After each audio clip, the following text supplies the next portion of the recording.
12 जून को अहमदाबाद के international airport पर 1:38 पर एयर इंडिया का AI-171 जो अहमदाबाद से लंदन के लिए फ्लाई कर रहा था, टेक ऑफ होते ही 50 से 55 सेकंड में वो क्रैश हो जाता है। क्रैश होने के बाद उसमें 242 लोग मौजूद थे इंक्लूडिंग क्रू मेंबर। उसमें से 241 लोगों की मौत हो गई है। एक जो यात्री है वो जिंदा बचा हुआ है। और जिस जगह ये प्लेन लैंड हुआ, जहाँ क्रैश हुआ, वहाँ पर भी कई लोगों की जानें जा चुकी हैं। सबसे पहले मैं आपको एक वीडियो दिखाऊंगा।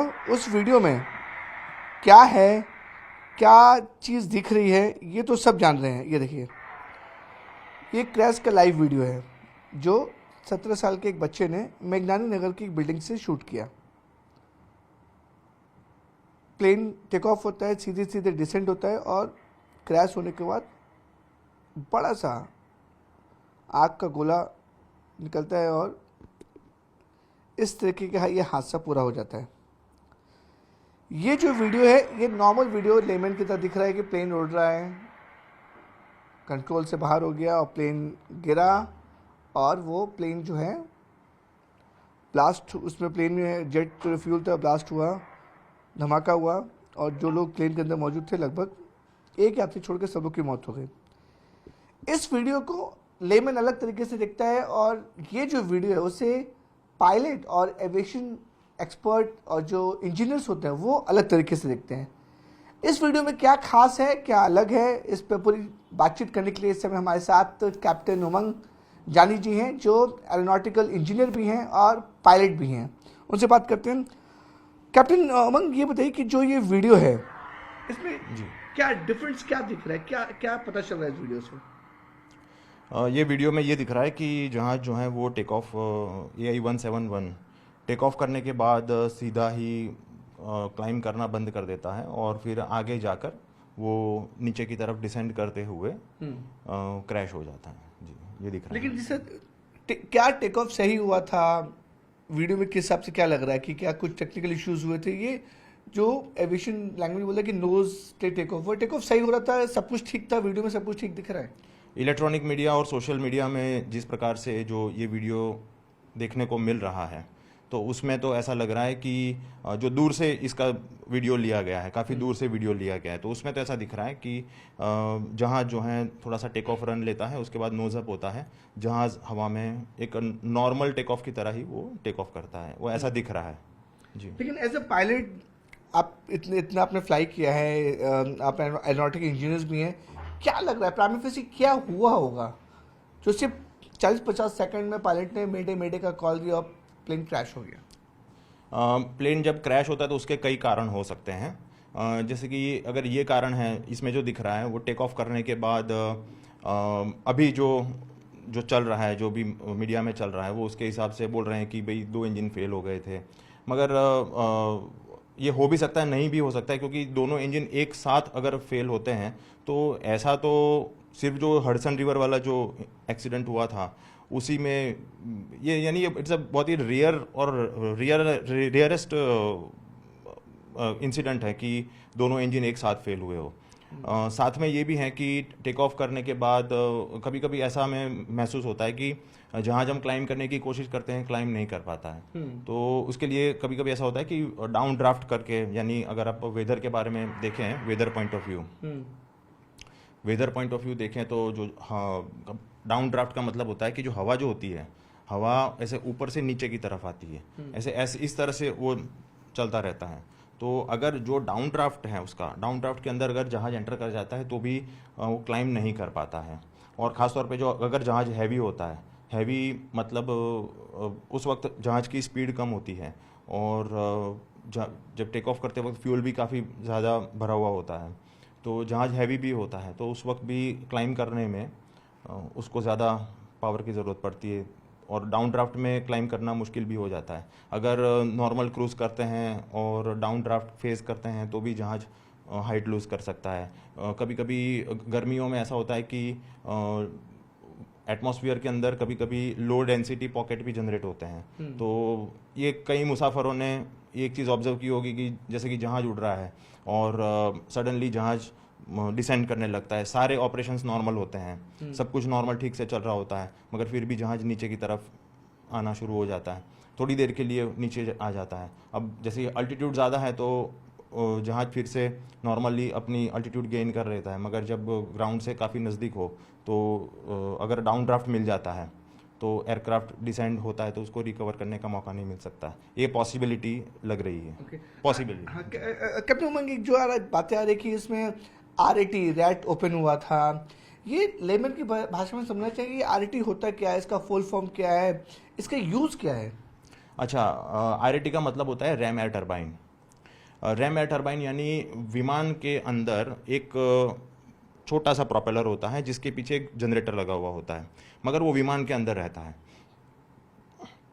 जब विमान उड़ रहा होता है और कभी कभी ऐसा होता है कि किसी वजह से इलेक्ट्रिसिटी जो विमान का सुचारू रूप से संचालन करने के लिए जो सफिशिएंट इलेक्ट्रिसिटी की ज़रूरत पड़ती है, अगर वो इलेक्ट्रिसिटी नहीं मिल पाती है तो पायलट जो होते हैं मैन्युअली ऊपर स्विच लगी हुई होती है, वो स्विच से रैम एयर टरबाइन बाहर ओपन करते हैं। फ्लाइंग जहाज अभी फ्लाइंग कर रहा है, सामने से एयर आ रही है, जब एयरक्राफ्ट आगे बढ़ता है तो जो रैम एयर जो टरबाइन है वो बाहर डिप्लॉय होता है और सामने से आती हुई एयर से वो विंड मिलिंग से वो घूमता रहता है, जिसके पीछे एक जनरेटर लगा हुआ होता है। वो जनरेटर से इलेक्ट्रिसिटी प्रोड्यूस होती है और वो इलेक्ट्रिसिटी अंदर जो विद्युत उपकरण होते हैं उसको चलाने के लिए काम में आती है। ओके। किस कंडीशन में ये रैम होता है? क्या इस जो AI-17 हुआ था, लोग बता रहे कि इसमें रैम रैट ओपन हुआ था, तो ये रैट सिर्फ इमरजेंसी सिचुएशन में ओपन होती है? किस कंडीशन में रैट पायलट यूज़ करते हैं? जैसे कि मैंने बताया कि जब इलेक्ट्रिसिटी की ज़रूरत, जब जो इलेक्ट्रिसिटी की जो खपत है जहाज में, वो जो अगर किसी वजह से वो इलेक्ट्रिसिटी की खपत जो उसके अंदर इनबिल्ट इक्विपमेंट है वो नहीं प्रोवाइड कर पाते, तो रैम एयर टरबाइन को बाहर डिप्लॉय किया जाता है ताकि वो एडिशनल इलेक्ट्रिसिटी जो है वो एयरक्राफ्ट की सिस्टम्स को प्रोवाइड कर सके, ताकि सारी सिस्टम सुचारू रूप से चल सके। और दूसरा ऐसा भी होता है कि उसमें एक ऑटोमेटिक डिप्लॉयमेंट भी होता है। ऑटोमेटिक डिप्लॉयमेंट का मतलब है कि किसी कारणवश इलेक्ट्रिसिटी सप्लाई जो है वो बंद हो गया है या कम हो गया, तो रैम एयर टरबाइन जो होता है वो ऑटोमेटिक बाहर आ जाते हैं। ओके। क्या इस केस में ऐसा हुआ होगा दोनों इंजन फेल होने के बाद जब इलेक्ट्रिसिटी की सप्लाई कम होगी तो पायलट ने रैट ओपन किया? अगर दोनों इंजन फेल हो जाते हैं तो ऐसा देखिए, पायलट जो समय है, समय का मतलब कि जो टेक ऑफ किया और लैंड कर दिया वो कुछ ही सेकंड्स का समय है, तो पायलट का पहला काम होता है कि वो फोकस जो कंट्रोल संभालने के ऊपर फोकस करते हैं। और उन्होंने जब मेरे मैसेज रिलीव कर दिया, और मैंने ऐसा सुना है जैसे कि ये मीडिया के माध्यम से ही मैंने सुना है कि पायलट ने मेरे कॉल दिया था, तो जब जहाज क्रैश होने वाला होता है और शायद वो थ्रस्ट सफिशिएंट नहीं था, तो थ्रस्ट सफिशिएंट तब नहीं होता है जब एक इंजन फेल हो या दो इंजन फेल हो, या फिर जो दोनों इंजन जो है वो सब सफिशिएंट थ्रस्ट प्रोड्यूस ना कर रहे हो, तो लैक ऑफ थ्रस्ट हो सकता है। जी। लेकिन रैट का इंजन से कुछ कनेक्शन है क्या? अगर कोई इमरजेंसी आती है तो रैट का क्या कोई इंपॉर्टेंट रोल है?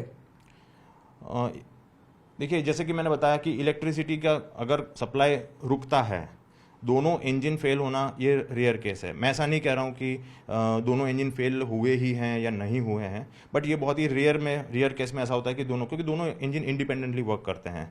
दोनों इंजन का जो कंट्रोल होता है उसका, दोनों इंजन का चालू बंद करना, दोनों इंजन का थ्रस्ट वेरी करना, वो दोनों अलग अलग कंट्रोल्स होते हैं। उसके बीच में जो थ्रॉटल क्वाड्रेंट होता है, तो ये आई थिंक ये चीज़ मैं कॉकपिट में आपको अच्छी तरह से समझा सकता हूँ। लेकिन डॉक्टर कैप्टन, देखिए ये जो वीडियो है, जी जी जी, अगर मैं इस वीडियो की बात करूँ, ये यहाँ पे बताया जा रहा है कि ये कुछ दिख रहा है कि व्हील जो बेली होती है और जो पहिए होते हैं उसके बीच में जो आरटी लगा रहा था वो ओपन हुआ है। तो वीडियो में देख के आपको क्या लग रहा है? वीडियो में तो एक छोटा सा स्पॉट जैसा, जी,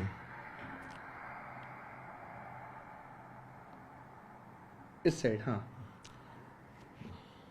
वो रैट है कि नहीं, क्योंकि ये जो वीडियो है बहुत ही दूर से ली गई है। फाइनली तो रैट ओपन हुआ है कि नहीं हुआ है कि उसका टेक्निक, वो जैसे कि एयरक्राफ्ट के अंदर ब्लैक बॉक्स होता है, ब्लैक बॉक्स के अंदर फ्लाइट डेटा रिकॉर्डर होता है, कॉकपिट वॉइस रिकॉर्डर होता है। तो जब जहाज क्रैश होता है तो वो ब्लैक बॉक्स रिकवर किया जाता है और उसका जो डेटा निकलता है उसका एनालिसिस करके फिर फाइनली ये जो आउटपुट निकलता है। दोनों इंजन फेल हुए हैं कि नहीं, ये we are not sure, but ऐसा हम कह सकते हैं कि अगर इंजन फेल हुए हैं, दोनों इंजन अगर फेल हुए हैं, तो रैट डिप्लॉय होने की संभावना रहती है, क्योंकि उस वक्त हो सकता है कि सफिशिएंट इलेक्ट्रिसिटी शायद प्रोड्यूस ना कर पाए हो और फिर ये रैट डिप्लॉय हुआ हो। ओके लेकिन ये भी हो सकता है कि रैट डिप्लॉय होने का मतलब है कि दोनों इंजन्स काम नहीं कर रहे हैं, इसलिए पायलट ने पूरी हर संभव कोशिश की कि किसी तरह से यात्रियों को, अपने आप को और प्लेन को बचाया जा सके ताकि मिनिमम नुकसान हो। हाँ, ये बहुत ही दुर्भाग्यपूर्ण घटना है कि टेक ऑफ करने के बाद इस प्रकार का हादसा हो जाना। पायलट तो अपनी पूरी कोशिश करते ही हैं, मगर फिर भी कुछ ऐसी घटनाएं होती हैं, कुछ ऐसी चीज़ें होती हैं जो पायलट के कंट्रोल में होती है, कुछ ऐसी चीज़ें पायलट के कंट्रोल में नहीं होती है।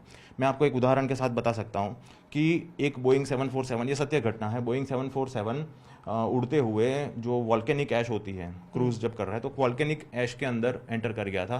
तो उस वक्त उसके चारों इंजन फेल हो गए थे। That was Boeing 747 jumbo jet. But उसके बाद एयरक्राफ्ट ने डिसेंड करना शुरू किया। पायलट ने उस वक्त इंजन स्टार्ट करने की बहुत कोशिश की, मगर नहीं हुआ।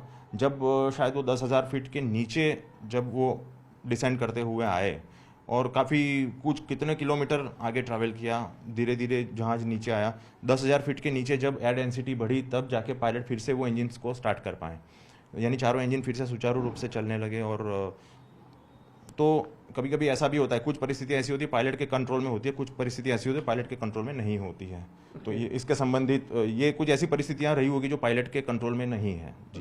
क्या आपने रैट का फुल फॉर्म क्या पता है, और ये जनरली ओपन होता है नहीं होता है, रैंडम ओपन होता है कि जब इमरजेंसी होती है तभी ओपन की जाती है? जब एयरक्राफ्ट के अंदर इलेक्ट्रिसिटी का सप्लाई जो सुचारू रूप से चलाने के लिए जो इलेक्ट्रिसिटी की रिक्वायरमेंट है, जैसे कि उसकी इंस्ट्रूमेंट पैनल है, उसकी जो लाइट्स हैं, उसके कुछ बेसिक कंट्रोल्स हैं, तो उसको चलाने के लिए जब इलेक्ट्रिसिटी सफिशिएंट प्रोड्यूस नहीं हो पाती है तब रैट जो होता है आइदर वो ऑटोमेटिक डिप्लॉय होता है या फिर मैन्युअली डिप्लॉय करना पड़ता है। क्या फुल फॉर्म होता है रैट का? रैट का फुल फॉर्म होता है ram air turbine. Ram air turbine, जी जी।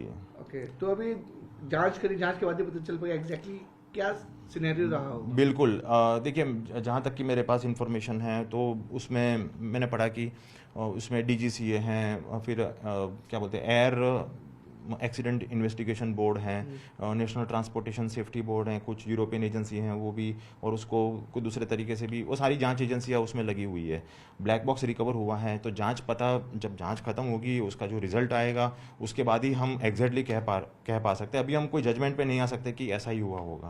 Okay, thank you so much sir. हाँ, तो ये थे हमारे साथ कैप्टन उमंग जो बता रहे थे कि किस तरीके से क्या क्या पॉसिबिलिटीज़ हो सकती हैं, लेकिन जिस तरीके से ये जो प्लेन क्रैश हुआ है और जो बताया जा रहा है कि रैट जो रैम एयर टरबाइन जो का इस्तेमाल किया गया, ये रैम एयर टरबाइन रैट तभी इस्तेमाल होता है जब पूरी इमरजेंसी हो। इलेक्ट्रिसिटी जो कॉकपिट में होती है, जो इंपॉर्टेंट इंस्ट्रूमेंट होते हैं, वहाँ पर इलेक्ट्रिसिटी ठीक से सप्लाई नहीं होती है, तब जो पायलट है वो रैट को ओपन करते हैं। और जैसे पूरी रैट के बारे में उन्होंने जानकारी दी कि क्यों ओपन होता है, किस लिए ओपन होता है, किस वजह से ओपन होता है। इसमें भी ये देखा जा रहा है कि शायद हो सकता है कि जब दोनों इंजन फेल हो गए होंगे तो पायलट ने रैट ओपन किया हो ताकि इलेक्ट्रिसिटी उसे वापस जनरेट करने की कोशिश की गई होगी, इसी वजह से ये इस रैट का उपयोग हुआ होगा। तो हमने एज एन एक्सपर्ट तरीके से आपको समझाने की कोशिश की, बताने की कोशिश की कि इस प्लेन क्रैश में क्या क्या संभावनाएं हैं, किस वजह से ये प्लेन क्रैश हुआ होगा। अहमदाबाद से कैमरामैन कल्पेश के साथ विवेक गुप्ता, न्यूज़ 18 इंडिया।